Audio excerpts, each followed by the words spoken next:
నాగార్జున గారితో ఆల్రెడీ అంత ముందే మీకు పరిచయం ఉందా? నేను అప్పటికి అరణ్యకాండ, క్రాంతి గారు ప్రొడ్యూసర్ దానికి. శివ సినిమా కూడా షూటింగ్ అయిపోయి, డబ్బింగ్ అయిపోయి, ఎఫెక్ట్ సౌండ్లు ఇవన్నీ చేసి ఫైనల్ మిక్సింగ్కి నేను లేను. నేను నాగార్జున అంబాసముద్రంలో ఉన్నాం, వేరే షూటింగ్ రిలీజ్ రోజు.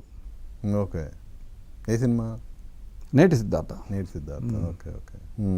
So talk first time release అయిన తర్వాత ఫస్ట్ డే టాక్ ఏంటి అప్పటికి? అక్కడ మేము అక్కడ ఉన్నాము. నాగార్జున ఏమో సినిమా హిట్ అంటున్నారు, నాగేశ్వరరావు అన్నాడు. బయటకు వచ్చి అప్పుడు ఎస్టీడీ చేయాలి. అవును, పబ్లిక్ ఫోన్లోంచి ఎస్టీడీ చేస్తే రాము ముందు సైలెంట్. జనరల్గా ఏంటంటే అంతకుముందే నన్ను కొంచెం సరదాగా మాట్లాడుకునే నేపథ్యంలో సురేందర్ గారిని ఇమిటేట్ చేస్తూ ఏ నాగేశ్వరరావు అనేవాడు. ఆయన మాట్లాడే యాక్సెంట్ అది. అలా ఫోన్ చేస్తే అలాంటి వాయిస్ ఎక్స్పెక్ట్ చేశా. సైలెంట్గా చెప్పండి అన్నాడు.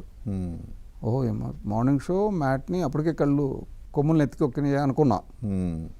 అనుకొని ఆ ఒక్క సెకండ్ 1, 2, 3 seconds ఏ నాగేశ్వరరావు చెప్పండి నాగేశ్వరరావు అన్నాడు.